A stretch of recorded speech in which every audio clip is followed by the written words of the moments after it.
Mr. Bloomberg has every right in the world to run for president of the United States. He's an American citizen. But I don't think he has the right to buy this election. What else do you call it when you dip into your endless reserves of millions and billions and don't go through the process of campaigning in states like Nevada or Iowa or New Hampshire? Truth is, he's basically been a Republican his whole life. The fact of the matter is, he didn't endorse Barack Obama when we ran. Not everyone agrees with everything that's said on the Democratic debate stage. So what happens on this Democratic debate stage in Las Vegas? Mike Bloomberg is on that stage, taking a lot of incoming. Will he on the stage? Who knows? The president just wrapped up an event in Bakersfield, California, talking about water accessibility and specifically about farmers. Take a listen. This meeting, Kevin was just saying, was set up long before Devin and Kevin set it up, long before we heard that Mini Mike hates the farmer. Long before we learned about his hatred of the farmer, disrespect of the farmer. So I don't know. I don't think he's going to be the candidate anyway, to be honest with you. President Trump talking about, as he says, Mini Mike. He calls Mayor Bloomberg, talking about previous comments he made about farming. Let's bring in our panel. Steve Hayes, editor of The Dispatch, Molly Hemingway, senior editor at The Federalist, and Michael Crowley, White House correspondent for The New York Times.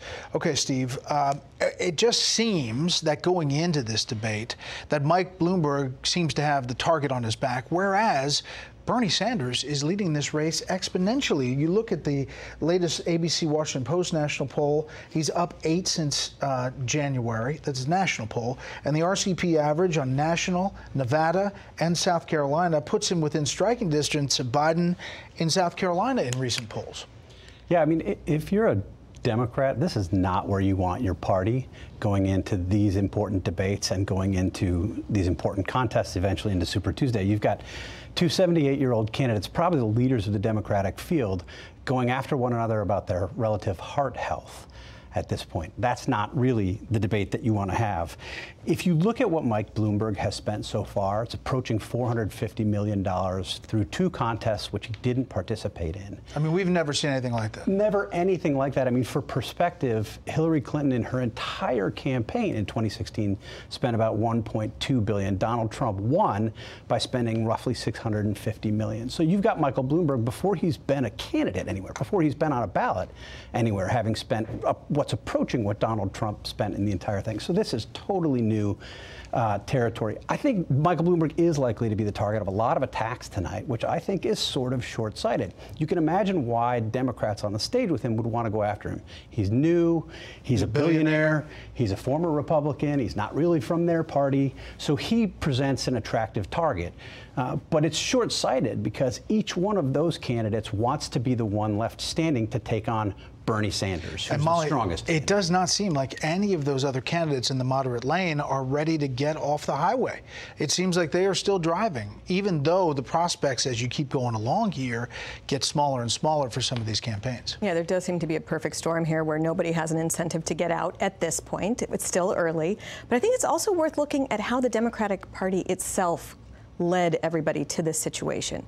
They had for a really long time clearly supported Joe Biden, the establishment pick. He was supposed to be doing really well. He was supposed to basically have things on his way to wrapping up by South Carolina. I think that people took their eyes off Bernie when he had his heart attack and they just assumed that he was going to be out of the race. He came back stronger than ever. Elizabeth Warren was having her surge right at that time, so I think that also added to why people thought that it was going to be fine. Then for some reason the party puts forth this impeachment proceeding that ends 3 days before Iowa, utterly destroys Biden. And so now everybody's kind of glomming onto Bloomberg as this savior, and he's had to spend $500 million to get, to still stay in the low teens in votes. This is kind of a disaster. Michael? Well, what's so interesting about Bloomberg is there are certain parallels to me with Donald Trump. I think there are a lot of moderate centrist Democrats who see Bloomberg as a savior, but I think a lot of Democrats think this guy's coming in and hijacking our party the way a lot of Republicans felt about Trump. You know, where are his Democratic credentials? He's a former Republican. You know, he's taken all sorts of positions that are just anathema to party gospel, including, I believe he compared the teachers unions to, you know, the radicalism, in his words, of the NRA. I would assume some of these sound bites and some of these comments are coming up tonight. I mean, if I know Chuck Todd, he's going to bring some of that. And look, remember, when we went into the Republican debates in 2016, everyone thought, boy, they are just going to let Donald Trump have it. He has said so many wild things. He has said so many things that are break with Republican orthodoxy.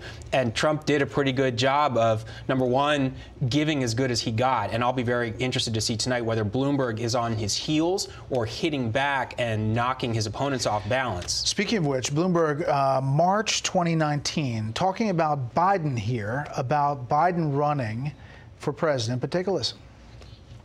To start a 4-year job, maybe an 8-year job at age 79 may not be the smartest thing to do. Joe Biden went out and apologized for being male, over 50, white.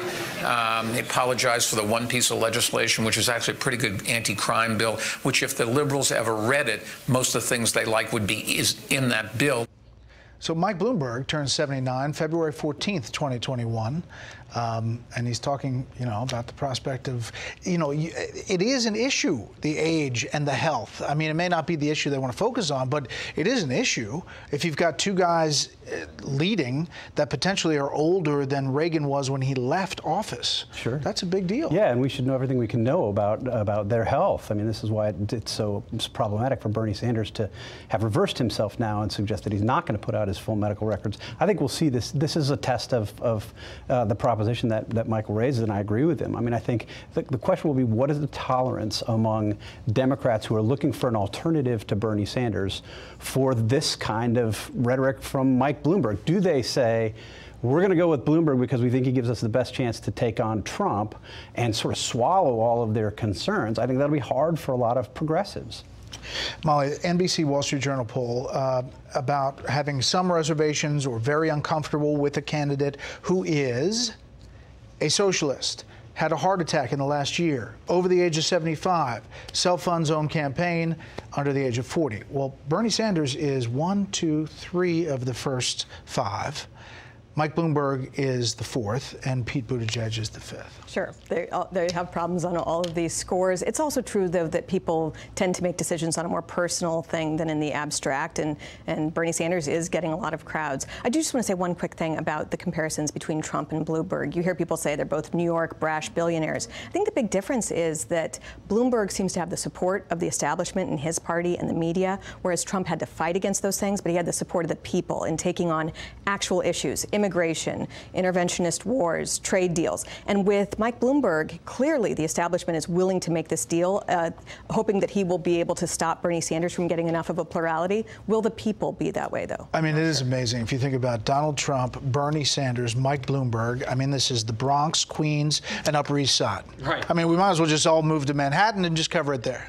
Right, at a moment where all this energy is, on the West Coast, and the tech companies and the millennials are taking over the world, supposedly.